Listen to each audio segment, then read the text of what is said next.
Salam sejahtera saya ucapkan. Kami merupakan pelajar dari kursus Integriti dan Anti Rasuah Seksyen 2 bagi semester 2 sesi 2024-2025. Tajuk tugasan bagi kumpulan kami adalah Keadaan menangani krisis rasuah di Malaysia. Untuk ahli kumpulan kami terdiri daripada 6 ahli. Yang pertama iaitu saya, Trizpina, dan seterusnya rakan saya iaitu Ainatul, Daniela, Shelly, Nurain, dan Nur Izzatul. Untuk bahagian pengenalan, saya akan membentangkan topik yang sangat penting dan selalu menjadi isu dalam kalangan masyarakat, iaitu rasuah. Rasuah merupakan salah satu masalah sosial yang sangat meruncing dan kerap berlaku di mana-mana negara, termasuklah negara kita iaitu Malaysia.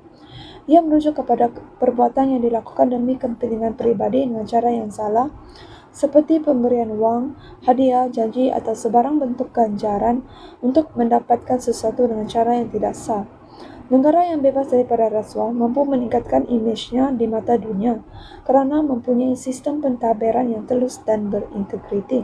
Keadaan ini seterusnya mampu merangsang kepada pertumbuhan ekonomi, terutamanya dalam menjalin kerjasama dengan negara luar. Di Malaysia, kita mempunyai satu badan yang dikenali sebagai Suruhanjaya Pencegahan Rasuah Malaysia atau juga dikenali sebagai SPRM.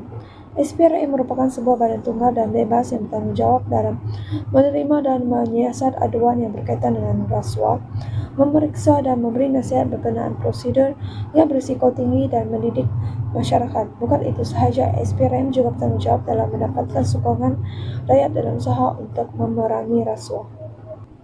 Namun begitu, walaupun sistem perundangan dan institusi pencegahan rasuah telah wujud, masalah ini juga masih wujud dalam struktur pentadbiran negara.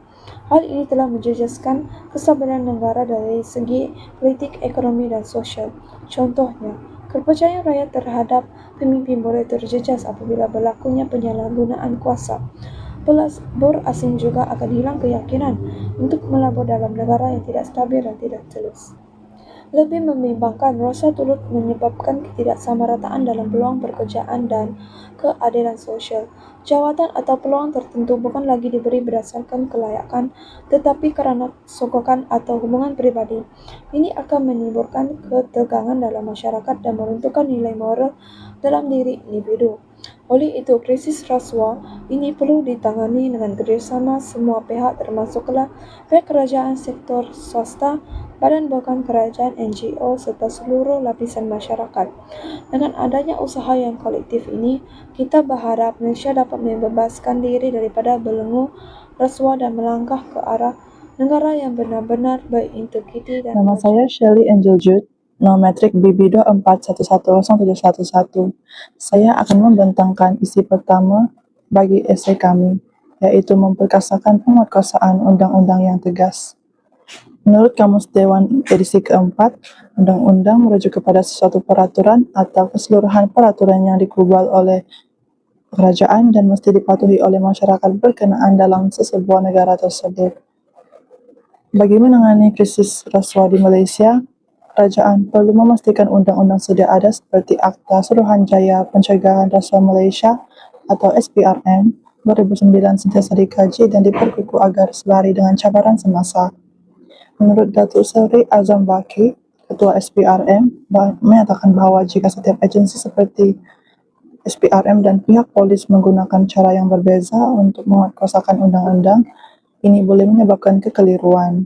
Kadangkala orang ramai juga akan berasa bahawa undang-undang tidak adil. Sebab itu, semua agensi perlu menggunakan pendekatan yang sama supaya semua kes rasuah diuruskan dengan adil dan telus. Selain itu, pegawai-pegawai yang terlibat dalam penguatkuasaan perlu diberi latihan yang cukup. Hal ini supaya mereka faham undang-undang dengan baik dan tahu cara menjalankan tugas dengan betul. Pemantauan terhadap kerja mereka juga perlu dibuat supaya tidak ada pegawai yang menyalahgunakan kuasa. Sebagai contoh, pada tahun 2021, seorang pegawai polis berpangkat inspektor ditahan oleh SPRM kerana disyaki meminta dan menerima rasuah berjumlah RM6,000 daripada orang awam sebagai balasan untuk tidak mengambil tindakan undang-undang terhadap individu yang memiliki dada. Kes ini menunjukkan bahawa tanpa pemantauan yang ketat, pegawai yang berkuasa sepertinya menjaga undang-undang boleh gunakan kuasa demi kepentingan diri sendiri. Oleh itu, amat pentingnya masyarakat menjadi mata-mata kepada pihak berkuasa dengan menyalurkan maklumat atau aduan berkenaan kegiatan rasuah yang berlaku di sekeliling mereka. Penglibatan aktif masyarakat dalam melaporkan sebarang bentuk salah laku akan membantu pihak kuasa seperti SPRM mengambil tindakan segera. Selain itu, bagi memperkasakan penguatkuasaan undang-undang yang tegas, pelaksanaan undang-undang perlu dilaksanakan secara adil dan tanpa pilih kasih bagi memastikan kepercayaan rakyat terhadap sistem perundangan negara sentiasa utuh. Prinsip keadilan sejagat menyatakan bahawa tiada sesiapa pun dalam proses undang-undang diberi keistimewaan, sama ada orang biasa atau berpangkat tinggi.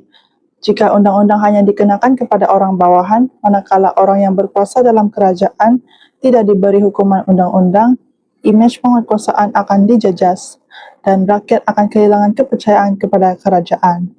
Sebagai contoh, pada tahun 2023, kes Lim Kuan Eng, yaitu bekas Menteri Kewangan Malaysia, dihadapkan ke mahkamah atas tuduhan rasuah, walaupun beliau ialah seorang ahli politik dalam Malaysia. Oleh itu, pihak SPRM juga harus memainkan peranan yang penting sebagai badan bebas yang tidak dipengaruhi oleh mana-mana kuasa politik dengan memberi ketelusan dalam siasatan dan pendakwaan. Situasi ini akan menjadi sumber utama kepada keberkesanan pelaksanaan undang-undang di negara ini. Kepercayaan masyarakat harus diutamakan daripada apa-apa jenayah terutama rasuah dalam negara ini. Salam sejahtera, nama saya Daniela Dius dengan nombor matriks PT24110092. Saya akan meneruskan pembentangan tentang kaedah menangani rasuah dengan mempergiatkan kempen kesedaran rasuah. Kempen kesedaran rasuah dapat dilakukan melalui dua cara, iaitu melalui media massa dan melalui pendidikan. Kempen kesedaran rasuah melalui media massa dapat dilakukan dengan menyampaikan mesej melalui platform media massa seperti televisyen, radio dan surat kabar. Manakala, kempen kesedaran rasuah melalui pendidikan dapat dilakukan dengan melaksanakan ceramah, seminar atau forum yang memfokuskan golongan muda untuk mendidik mereka tentang kesan negatif rasuah dan kepentingan menolak rasuah. Terima kasih. Seterusnya, 4.0 meningkatkan kesedaran melalui pendidikan dapat dilaksanakan melalui dua cara. Pertama, mewujudkan mata pelajaran moral dan memperhitungkan sistem kokurikulum dengan membantu pelajar untuk mendalami serta menghayati nilai-nilai murni. Contohnya, sikap hormat menghormati, jujur, bertanggungjawab, dan amanah. Nilai-nilai seperti ini penting untuk diterapkan dalam kehidupan agar menjadi warga negara yang berintegriti. Selain itu, menerapkan penghayatan agama dalam diri pelajar dengan melaksanakan program-program solat, tadarus Al-Quran, dan program keagamaan seperti sambutan perayaan. Kegiatan seperti ini menggalakkan pelajar untuk menjalani kehidupan beragama dengan lebih mendalam dan membentuk disiplin serta kesedaran rohani.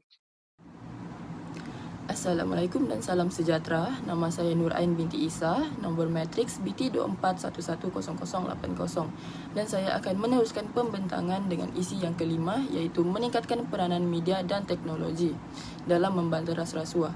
Yang pertama ialah pelaksanaan e-government, iaitu penggunaan teknologi maklumat dalam urusan kerajaan. Melalui portal rasmi, aplikasi mudah alih dan sistem dalam talian, rakyat boleh mengakses pelbagai perkhidmatan seperti permohonan lesen, pendaftaran kontraktor dan penyertaan tender tanpa perlu hadir secara fizikal. Hal ini demikian bukan sahaja menjimatkan masa dan meningkatkan kecekapan, malah akan mengurangkan peluang berlakunya rasuah seperti sogokan atau rundingan tidak rasmi, kerana maklumat proses seperti kriteria pemilihan dan keputusan tender boleh diakses secara telus. Contohnya, sistem My Procurement dan e-perolehan di Malaysia telah membantu meningkatkan ketulusan dalam perolehan awam. E-government juga mengurangkan rasuah kecil-kecilan seperti bayaran pelicin untuk mempercepatkan proses. Namun begitu, kejayaan sistem ini bergantung kepada prasarana digital yang baik, literasi ICT yang mencukupi serta keselamatan data dan akses internet yang stabil, terutama sekali kepada rakyat yang berada di luar bandar. Kesimpulannya, e-government merupakan langkah yang proaktif dalam mewujudkan pentadbiran yang cekap, bersih dan berintegriti melalui ketulusan digital. Yang kedua pula ialah pendidikan literasi media dan teknologi. Melalui pendidikan ini, rakyat dapat memahami bahaya rasuah serta mengenal pasti dan bertindak terhadap gejala tersebut secara bijak dan kritis. Literasi media melatih individu menilai kesahihan maklumat untuk membezakan antara berita palsu dan fakta, serta menolak propaganda yang cuba menutup kes rasuah. Rakyat yang celik media akan lebih berani menuntut ketulusan dan bertindak sebagai pemantau dalam masyarakat. Kebebasan media boleh pula membolehkan laporan penyalahgunaan kuasa disampaikan kepada umum tanpa campur tangan politik, sekaligus mendorong tindakan daripada pihak berkuasa. Dalam era revolusi industri 4.0 ini, literasi teknologi juga penting. Individu celik teknologi dapat menggunakan platform digital seperti sistem e-government dan aplikasi aduan untuk melaporkan rasuah. Sebagai contohnya, aplikasi Mac e-complaint membolehkan laporan dibuat secara rahsia dan selamat. Hal ini demikian menjadikan teknologi sebagai alat penting dalam mendesak accountability dalam kepimpinan. Kesimpulannya, pendidikan literasi media dan teknologi membentuk rakyat yang peka, bertanggungjawab dan berani menolak rasuah demi mewujudkan masyarakat yang bersih dan berintegriti. Sekian, itu sahaja daripada saya. Assalamualaikum dan salam sejahtera. Nama saya Nurizatul Insyira binti Nazri. Nombor matriks BT24110091 akan meneruskan pembentangan dengan langkah terakhir, iaitu menggalakkan budaya integriti di tempat kerja. Baiklah, seperti yang kita tahu, integriti ini merupakan satu nilai moral yang penting dalam sesebuah organisasi atau di tempat kerja. Justru bagi mengekalkan integriti dalam sesebuah organisasi, beberapa pendekatan hendaklah diambil, antaranya seperti mewujudkan garis panduan atau peraturan yang jelas di tempat kerja serta mengadakan latihan integriti di tempat kerja. Baiklah, pertama sekali kita lihat pada garis panduan atau peraturan yang jelas di tempat kerja. Apabila sesebuah organisasi mempunyai garis panduan atau peraturan yang jelas di tempat kerja, ia akan dapat mempengaruhi tingkah laku pekerja serta membentuk sistem pentadbiran yang telus. Tambahan pula, ia juga dapat mengelakkan penyalahgunaan kuasa serta mengelakkan berlakunya penyelewengan. Antara ciri integriti di tempat kerja ialah termasuk datang kerja tepat pada waktu, menyiapkan tugasan mengikut tempoh masa yang ditetapkan, serta mengakui kesilapan yang dilakukan tanpa menyalahkan pihak lain. Hal ini dipanggil sebagai accountability. Dengan adanya garis panduan dan peraturan yang jelas di tempat kerja, bukan sahaja dapat mengekalkan keseimbangan integriti di tempat kerja tersebut, tetapi juga dapat meningkatkan imej sesebuah organisasi atau tempat kerja itu sendiri. Seterusnya, pendekatan kedua adalah mengadakan latihan integriti di tempat kerja. Baiklah, latihan integriti dapat meningkatkan kesedaran, nilai moral dan etika kerja para pekerja. Pada masa yang sama, ia juga bertindak sebagai persediaan untuk menghadapi cabaran dan tekanan dari luar. Antara latihan yang boleh dijalankan termasuklah ceramah mengenai kepentingan integriti, bengkel etika kerja, serta taklimat tentang jenis-jenis rasuah dan kesannya. Justru dengan adanya latihan seperti ini, jelas dapat mewujudkan persekitaran bekerja yang positif dan mewujudkan satu sistem pentadbiran yang telus dan berintegriti.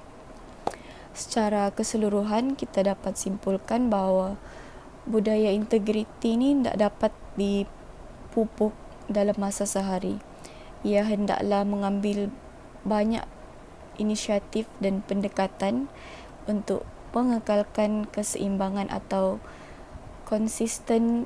konsistensi integriti di sesebuah organisasi bagi mewujudkan suatu suasana bekerja atau tempat bekerja yang profesional. Sekian sahaja daripada saya. Pembentangan akan diteruskan dengan saudari.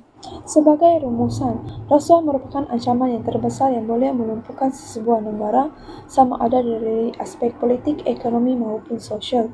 Justru peranan SPRM perlu diperkasa melalui pengesahan undang-undang yang adil dan menyeluruh. Kempen kesedaran melalui pendidikan dan media massa juga penting bagi meningkatkan lagi kefahaman masyarakat mengenai bahaya rasuah. Budaya integriti juga harus dipertingkatkan menerusi latihan dan garis panduan ataupun peraturan yang jelas agar dapat mencegah berlakunya perbuatan rasuah. Bukan itu sahaja, sikap yang amanah dan jujur dalam segala perbuatan juga harus dilakukan karena penting dalam usaha untuk menangani rasuah. Justru, usaha untuk membantaras rasuah memerlukan kerjasama dari semua pihak dan dengan komitmen yang bersama. Dengan itu, Malaysia mampu menjadi sebuah negara yang bebas rasuah dan dihormati di peringkat antarabangsa. Bukan itu sahaja, sikap anti rasuah juga secara tidak langsung dapat membantu merancangkan lagi usaha pembangunan sesebuah negara.